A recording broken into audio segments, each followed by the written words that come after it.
My friends and I always joke, we're like, where's that guy who's like, I'm going to make you a star, kid, with the cigar and the suspenders, like, right. And when you From the show movies. up with you show up with your press kit and he slams the door in your face and says, like, you'll never make it in this town, kid. Like, that guy's gone, right? So that's great news, because you are now that guy, and you can choose yourself, and you can say, I'm going to be successful because I have decided I'm going to be successful.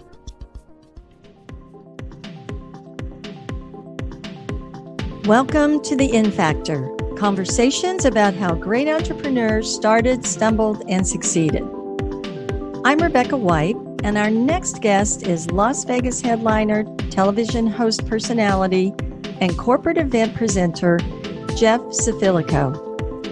Comedy in Action, his highly acclaimed show at Paris, Las Vegas, is a 3-time winner of the Best of Las Vegas Awards by the Las Vegas Review-Journal. And it has been named one of the top 10 things to do in Vegas by Total Vegas Guide.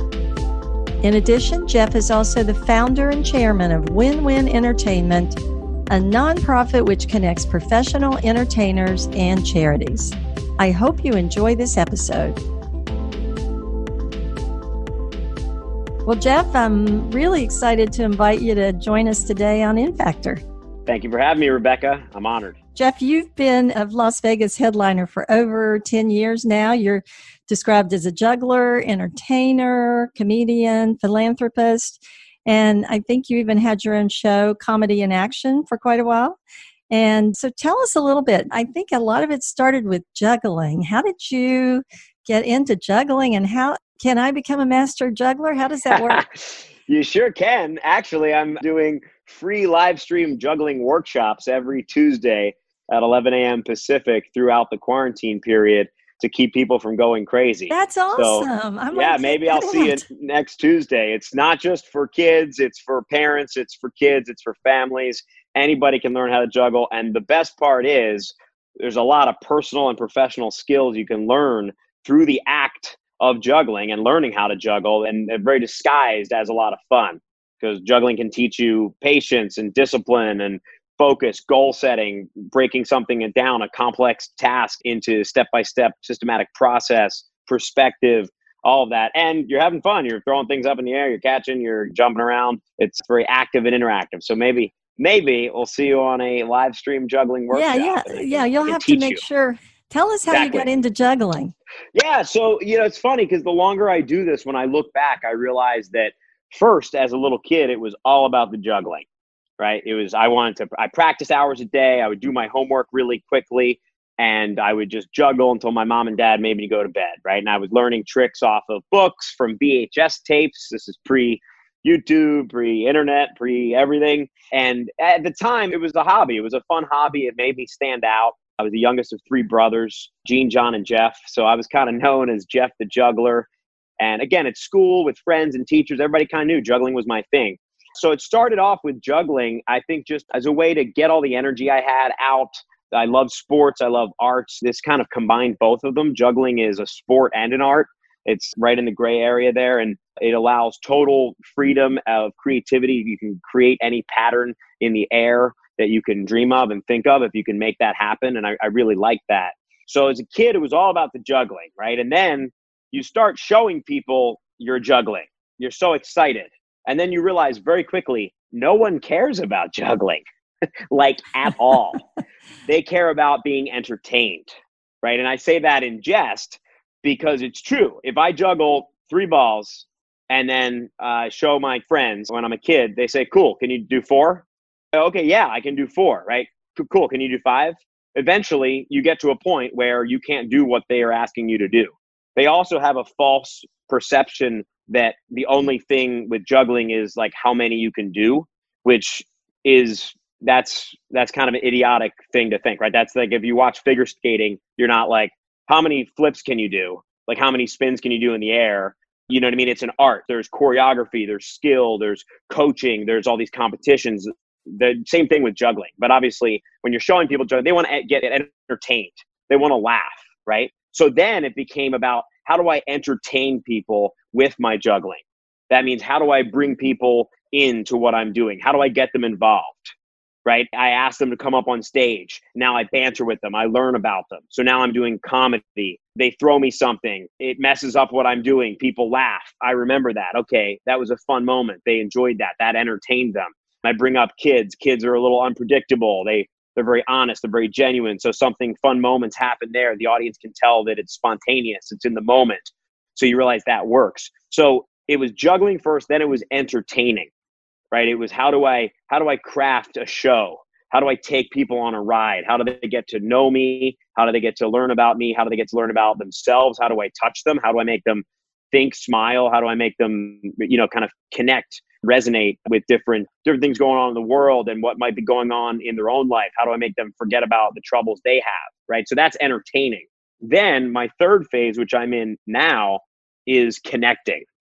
So it was juggling first, then entertaining. Then I realized I love connecting with people on stage or off. So that gets into a lot of the work I do with my nonprofit. I have a nonprofit that connects entertainers with opportunities to give back, perform at children's hospitals. It connects entertainers with each other. You know, that saying that if you do something you love, you'll never feel like you worked a day in your life. It sounds like you found that something early that resonated with you, and you turned that into a way to make a living, and a very successful living. I think the Comedy and Action Show ran for a good bit of the last decade, and it ended in 2019. So where are you now? What are you up to now, Jeff? Sure. Yeah. So you're absolutely right. First off, it's cheesy to say that, if you love what you do, you'll never work a day in your life. Obviously, there are challenging circumstances. There are times where you got to, be up till 1 a.m. doing an event, and I'm getting 2 hours sleep, and then I'm driving 2 hours to fly to the morning and then for the next event. There are hard times, but I really do believe that. I leap out of bed in the morning. I love what I do. And I think I've been able to successfully adapt and change what I do so that I am still loving it. So Comedy Action is just the name of my show. So that's the name of my show that I still perform at performing arts centers, at corporate events, fundraisers, etc. So what you were referring to was my Las Vegas residency. So I had a Vegas residency for 10 years that I wrapped December of 2019, which ended up being the best timing ever. I have friends who have shows, who said, all right, what did you know that I didn't know? Right. December Tough time 2019, right now. I closed December 18th, 2019. And then obviously, the rest, what happened. But so I had a show in Vegas for 10 years at various properties through Caesars Entertainment that I produced myself.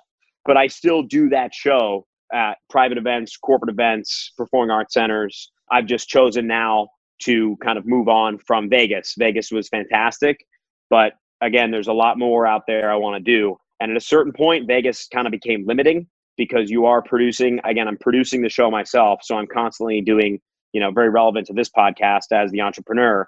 I'm the one selling all the tickets. I'm doing everything. I'm marketing the show. I'm branding the show. I'm selling the tickets. I'm doing Yelp deals, Google ads. I'm doing TripAdvisor, Travel Zoo. I'm producing everything, which a lot of people don't realize that that's how the Las Vegas business model works. Right. They think, I've been getting a nice fat check from Caesars Entertainment for the last 10 years. That is not the case. Done well, but it's risk reward. It's my own, marketing and branding, and then actually doing the show. So. Yeah, we work with a lot of students, and many of them come from the arts. And, almost every student that comes from, the field in the arts is going to have to learn all these skills. And entrepreneurship is a great add-on to That's a great point. Mm-hmm. Yeah, I mean, people talk all the time, like the gatekeepers are gone. And this is a little bit of the entrepreneurial mindset. So you can see that as a hindrance, or you could see that as a blessing, as an asset.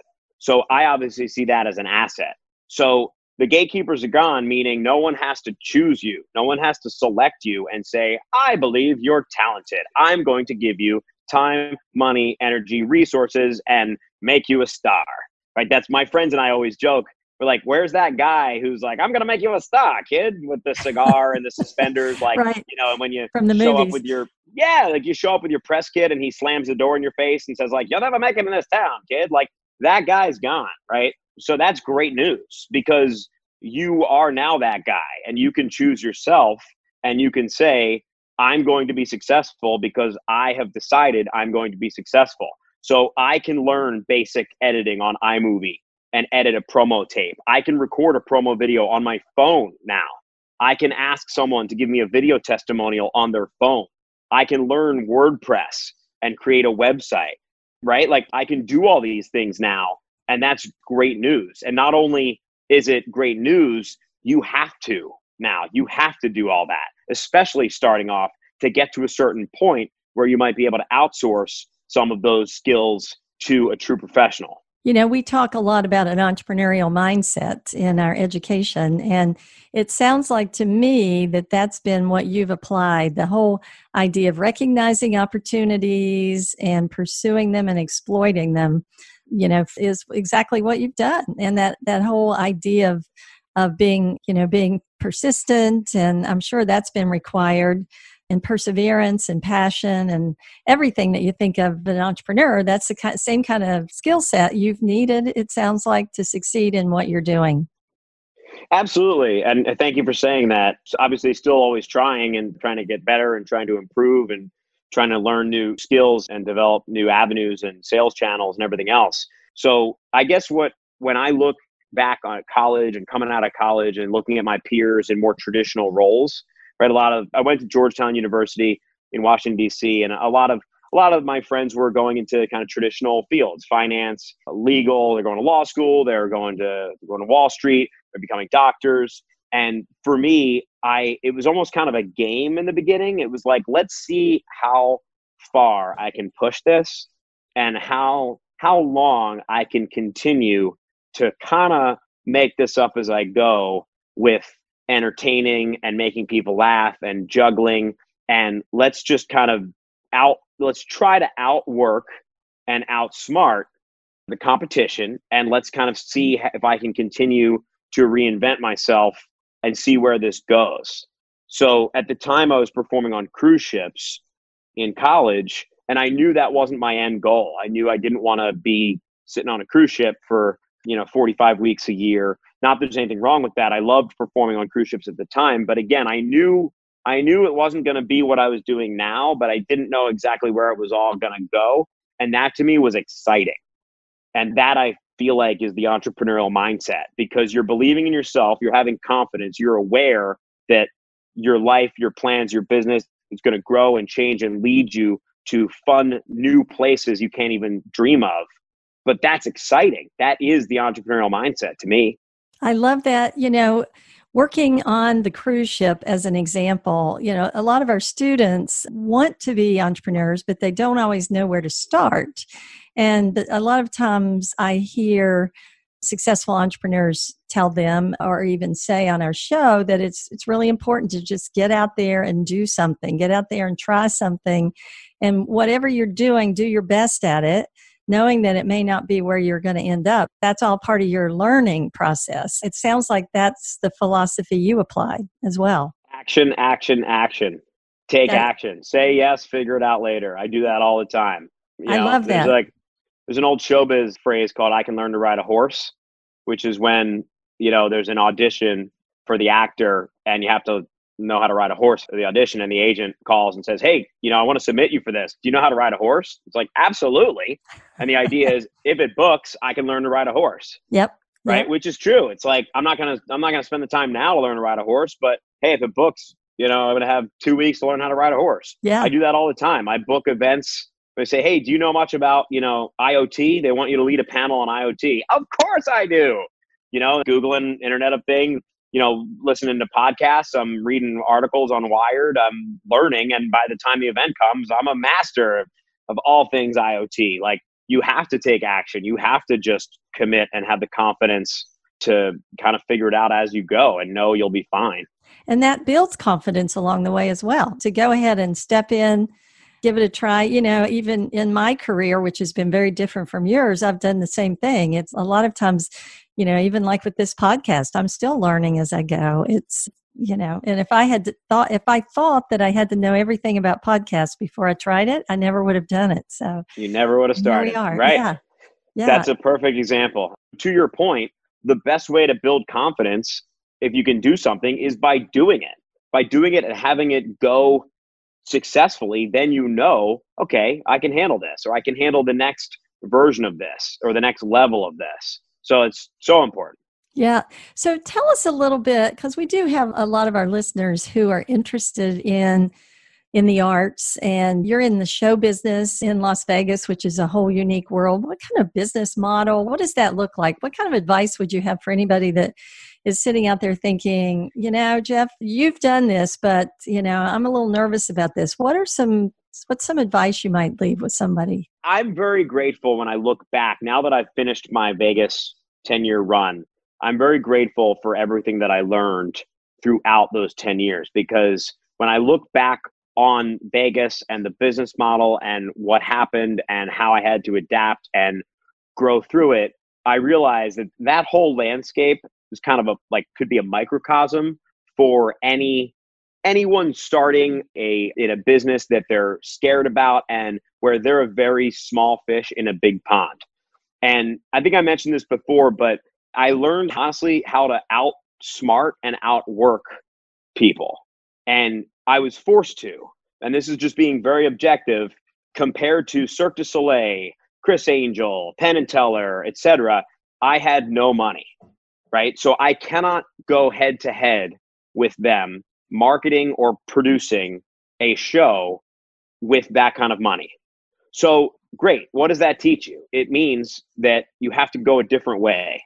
It means when I look at what my perceived liabilities were, actually could be assets if I looked at the business model in a different way. And that's how I talk about outsmarting. I don't really mean necessarily, I'm smarter than so-and-so. It's like, these are your circumstances. These are the challenges you have. How do you pivot and be very nimble and flip those hardships into assets? Because I believe, again, super cheesy to say, but it's true. Any challenge that is presented to you, there's always an opportunity there if you think about it from a different angle. And I'm going to reference JV again when he was talking about reading so much. He's saying, I'm reading constantly because when I have an idea, it's pulling up some little bit of information that I read in some article months ago about some other industry, and I'm now mixing it. I'm applying it to this world. That I do that all the time. I am a very curious person by nature, so I'll take something and I'll apply it to, what about doing it this way, like with hospital visits for my nonprofit, or what about marketing this way? So back to Vegas, I knew I wasn't going to be able to do that financially, go head to head with any of these other shows. So I still had to put butts in seats, right? That's what, as the term is, like, empty seats don't talk. You need to fill like heads in beds for, hotels. For Vegas, it's butts in seats, right? Like, I had to get people paying to see my show every day. And much like the restaurant business, if I had a killer day on Thursday and Friday was a bad day, then guess what? It was a wash. So no matter how good one night is, that could be an outlier, right? That could just be a fluke. Oh, there was a convention in town, or some cheerleading group bought 200 tickets randomly, right? That you got to think about, how can you create sustained revenue in Las Vegas night after night after night, which is raising that bar, that magic number, as it's called, of how many average paid seats you need to turn a profit.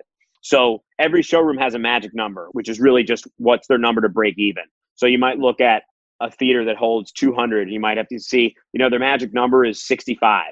So if 65 people are paying at the average ticket price across all ticket matrices, then that showroom is going to break even. That show is going to be okay.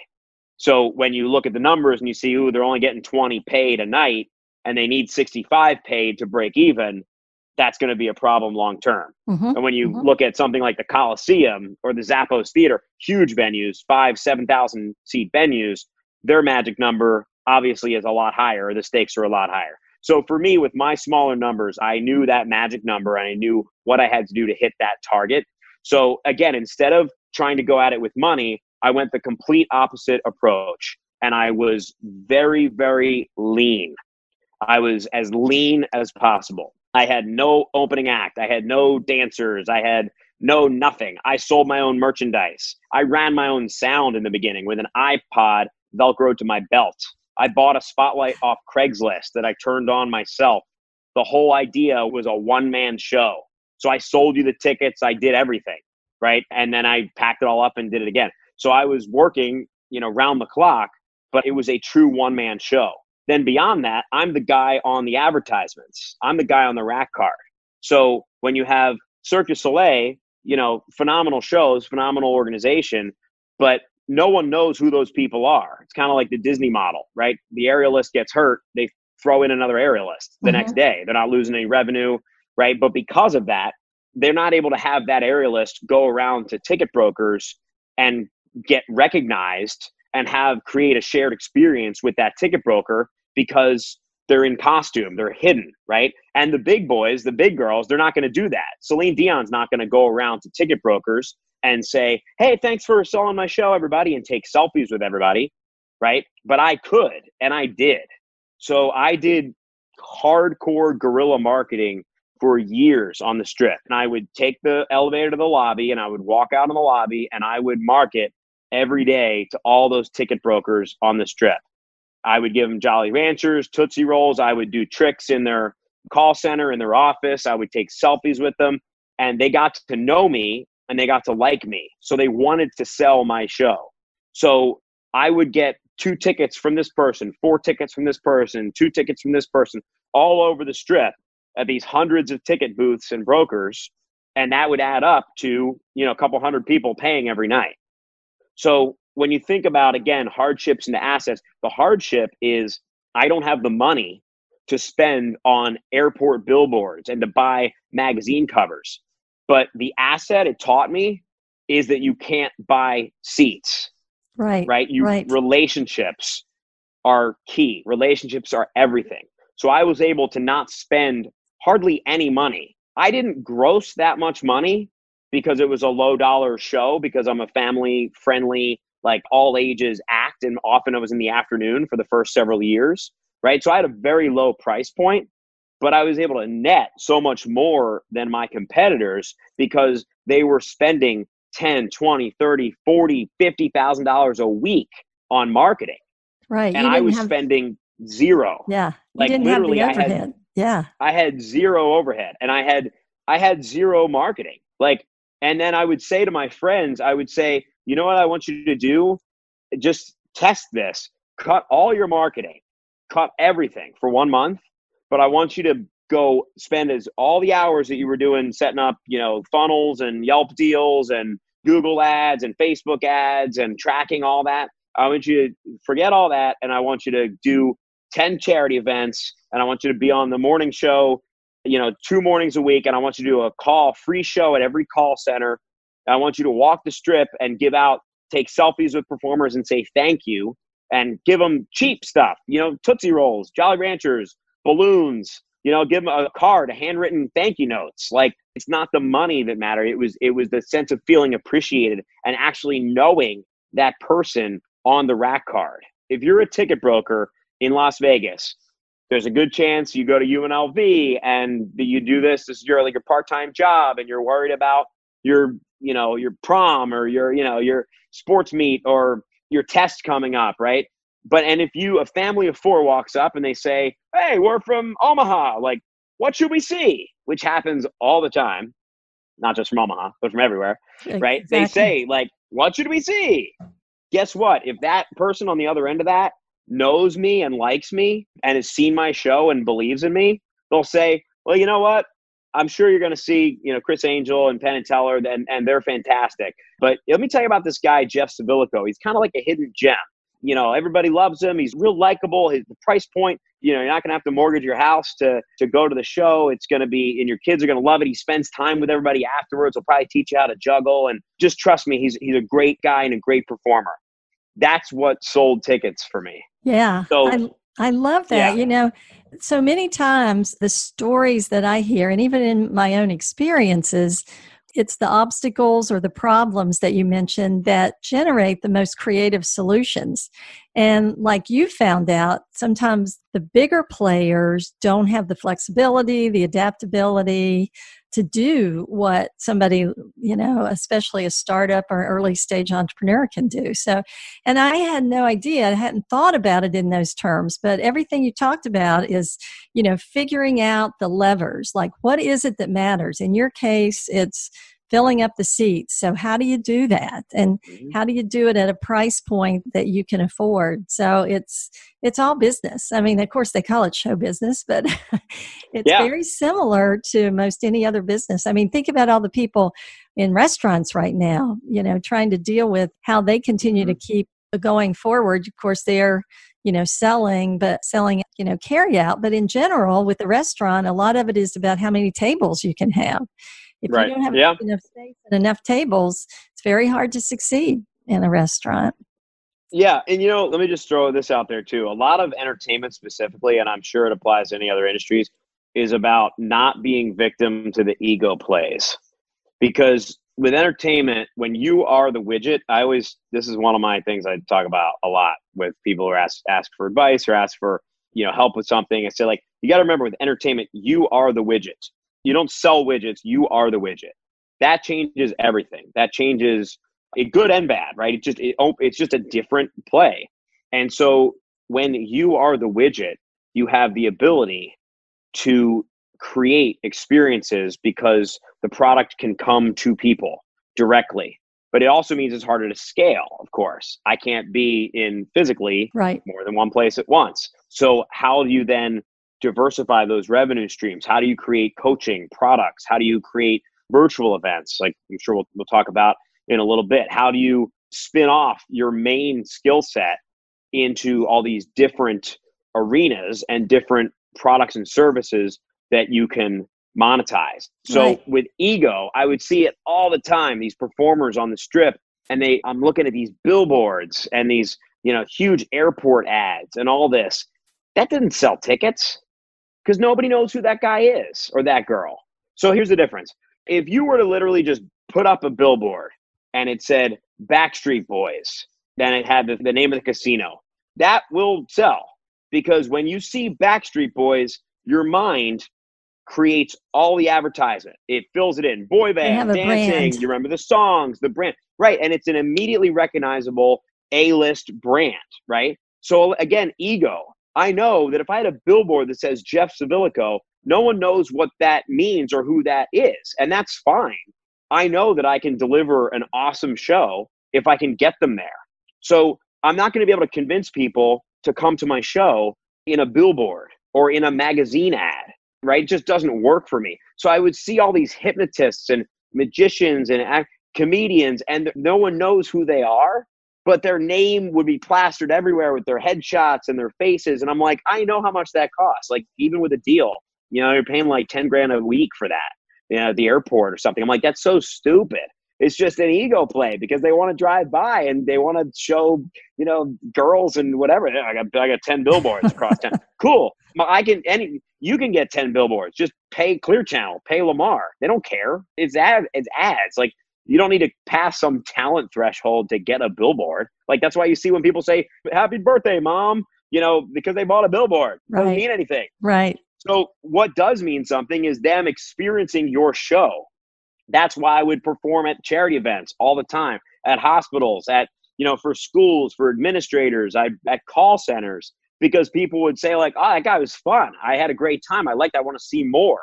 That's real advertising for an entertainer when you are the widget. So I always talk about this, like, people, especially in the beginning, they don't want to, they're like, oh, they don't want to devalue their brand because of XYZ by doing like a free show or a discount show. And I just want to say, like, bro, you have no brand. Like, nobody knows who you are. Like, that's a risk you have to take. Do every free show possible. I did free shows for years and years. I still do free shows. I'm doing a free show and workshop for healthcare workers in Las Vegas, right? It's the nice, right thing to do, of course. And I'm happy to do that. My friend's a nurse, was like, let's do a thing for nurses. Yeah, awesome. Cool. Let's do it. I'm in. It's free. Right. But of course, that's going to spur into, it's going to spin off. Well, it's a great model. Some friends of mine started Barefoot Wine, and Oh, yeah. They've been on the podcast. And Awesome. if you listen, they tell a similar story about a time when they were running into some licensing and selling. They had some issues with being able to sell their product. So they started doing charity events to get people to experience the product Yep. so that when they were able to sell it, people would know it. So it does Yeah. apply in a lot of different contexts. And so, Yeah. Yeah. I don't think that's just no longer an excuse anymore. Like, I'm just talking about from entertainment, right? Like when I got to Vegas, I started doing free shows at hospitals and schools, like inner city schools that needed them, and nursing homes. I would go to do shows at the USO, Air Force bases, because I had nothing going on. I wanted to get my name out there and practice and meet people. So the barrier of entry, it's so easy now, like with the internet, to just find, like I can Google anything and find and pitch them and say, hey, I want to come do a free show for you. Like, who's going to say no to that? it's a great Anyway. equalizer. And, right now we're all kind of homebound with this COVID-19 pandemic. And it's amazing what people are able to accomplish. And technology and the mindset that you're talking about, it's a great equalizer. Let me ask you, Jeff, one of the characteristics of entrepreneurship that we often talk about is resilience. And, somebody who sees opportunities and pursues them, but maybe runs into failure and maybe even some loss along the way, but understands that that's failure is part of the success journey. Have you ever had to deal with that? And you sound like a pretty resilient guy. Do you have any words to share about that? Absolutely. No, I'm a very positive guy by nature, but I think that's because I choose to see the positive side of any situation. Of course, I have my moments. I feel like I just get over them faster than others. And I do think that's a muscle. That's a skill you can develop. I think you're entitled, you have a bad day, like, think a bunch of things bad, I think you're okay to be in a funk. Like, man, today was brutal.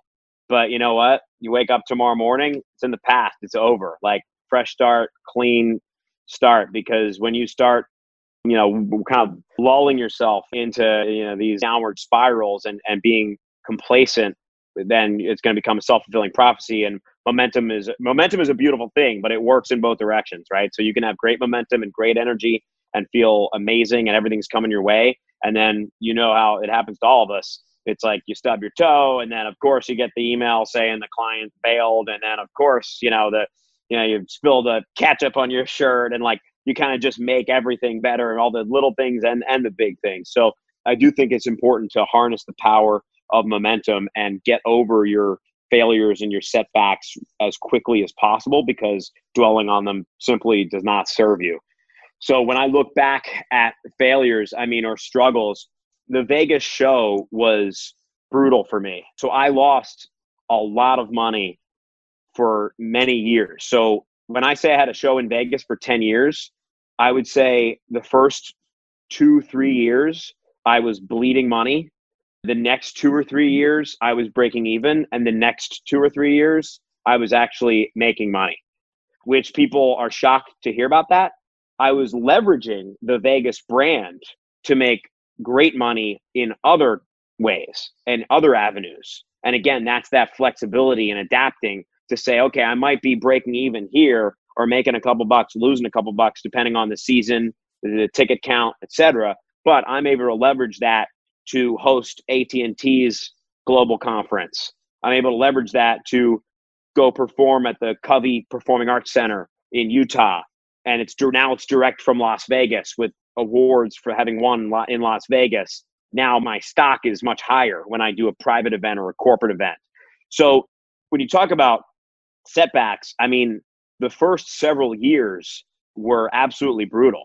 And I learned a lot about myself, and I learned a lot about what I could handle and resilience. I did everything you're not supposed to do.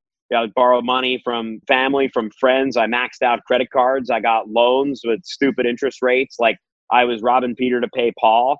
I'd look at the, Kiyosaki stuff like, pay yourself first. I'm like, all right, dude, come on. Like, I don't know. That's sure. Like, but when you have a staff in Vegas running a show and it's not like, and you're losing thousands of dollars a week, like there is no pay yourself first. Like it's do whatever you can to survive. So I would do a show and I would make a good chunk of money and I would pour it right back into the Vegas show.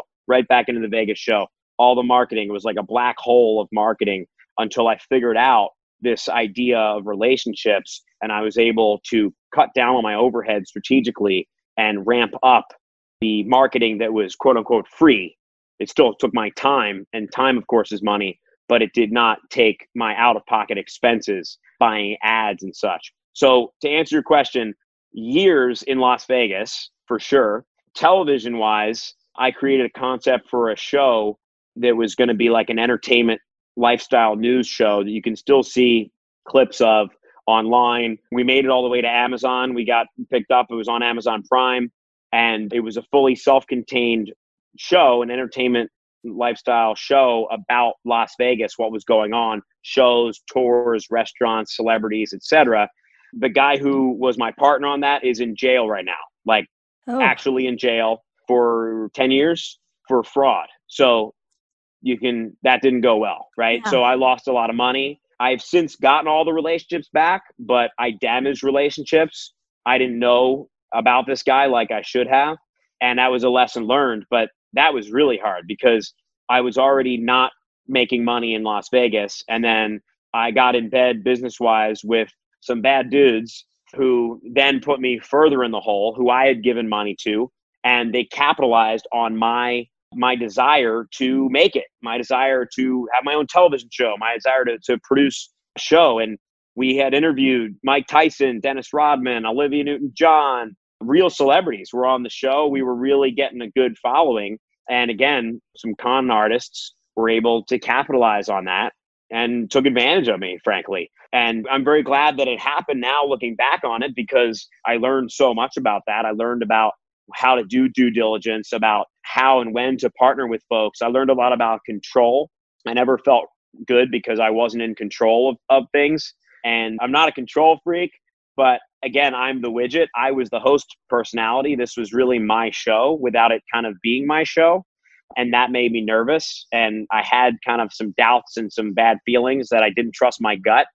And lesson learned, right? He's in jail now. So well, it was it's your brand, right? It's your brand out there. But what a great series of lessons. And I appreciate you sharing so honestly about that, because I think that's how we all learn. The more we can learn from other people and their mistakes, the fewer mistakes maybe we have to make. But I think it's, like you pointed out, you learned a lot from that experience. You mentioned your charity, Win-Win, I think it's called. Can you tell us just a little about it and how it got started? I would love to. Win-Win is my baby. Win-Win is everything to me. So it's a 501c3 national nonprofit based in Las Vegas. We uplift children. We bring joy and smiles to children in really tough situations, mostly in children's hospitals. We also work with some foster homes and some special needs facilities by connecting them with professional entertainers, athletes, and celebrities. So first show I ever did outside of my kitchen growing up was a charity show. It was for a special needs school when I was 14 years old in high school. And that's when Win-Win Entertainment was born. So when you were 14, you started this? So the actual charity I started 10 years ago. So in 2009 is actually when we started, and we got our 501c3 a little after that. But I started doing my first show happened to be a charity show. That's how I started performing publicly. Oh, okay. So that's when I started doing charity shows. Okay. So I fell in love with doing charity shows when I was 14. I performed at nursing homes, children's hospitals, et cetera, all through high school, all through college, all through when I lived in Orlando. And then when I moved to Vegas, that's when I formed it into an official 501c3 with a board of directors and everything else. But I've always been charity minded in terms of performing. I've always thought it was just a great way to give back and a great way to build your experience and to meet people and connect. It's a win-win, which is, where the name comes from. It's a win for the charities and it's a win for the performers. I love it. That's great. Well, Jeff, this has been delightful. I have loved this conversation and really learned a lot and enjoyed it. I could talk a lot longer, but I know that you've got a lot to do. You're doing some virtual things now, I think? Yeah. I'm doing virtual shows and virtual team building workshops for companies. I'm also hosting virtual events and conferences now, believe it or not. So in this new normal.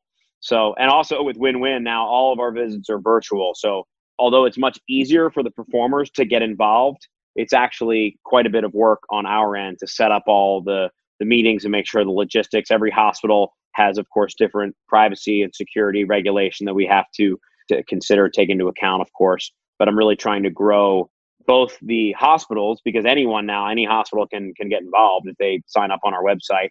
And I want to attract new talent. I want to attract new win-win talent, because now we have this really broad way of reaching people through these virtual visits. So I want to capitalize on that so I can build our talent pool so that when we do resume in-person visits, hopefully many of those performers will also begin doing in-person visits as well. Oh, that's great. Well, thank you for doing that. I know you're bringing a lot of joy to people that really could use it right now. So I always like to ask the guests on InFactor, before we leave, if you had one piece of advice to someone just starting out, what would it be? The old advice question. I don't know if I'm in a position to be giving advice, but I'll try here. I would say, I mentioned it before, so I'll kind of reiterate and expand upon the point of choosing yourself.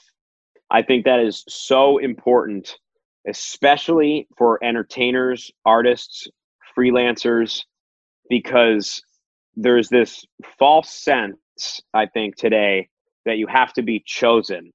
American Idol, America's Got Talent, Drake seeing a YouTube video of yours, or, something like that. There needs to be this needle in a haystack moment where someone or something like picks you out of the pool of the masses and says, like, you're gonna be all right. You're gonna make it. You can perform for a living. You can be a musician for a living. You can be a singer, a dancer, juggler, comedian, magician, whatever it is. And that is not the case. I hate that idea. And honestly, I hate what American Idol and what America's Got Talent and all those kind of contest shows have done to our youth. I have a great story that I like telling. I'm on the advisory board for Las Vegas Academy of the Arts in high school, phenomenal arts high school in Las Vegas. And I do a lot of shows and events there. And I was doing a show there a couple years back, and I always do a Q&A afterwards. And again, it's direct from the Las Vegas Strip. So he's got his own show on the Las Vegas Strip, so it does do the show. And I talk to him about that and about show business and the importance of both the show and the business, and, steps they can be doing now, steps they can be taking after high school, etc. And this one girl asked me, she said, "Who discovered you?" And I was completely dumbfounded, because I genuinely did not understand what she meant. And I was like, wait, like, what do you mean? Like, I discovered me? Like, what? And it just revealed, when you unpack that, I continued to talk to her. She genuinely thought that someone had discovered me, and that's how I became who I am. And I hate hearing that. It's so toxic that I kind of got on my high horse and started preaching at them, because I was like, no one discovered me. Like, I discovered me. I decided that I was going to be a very successful entertainer, and I worked really hard. I did a lot of shows,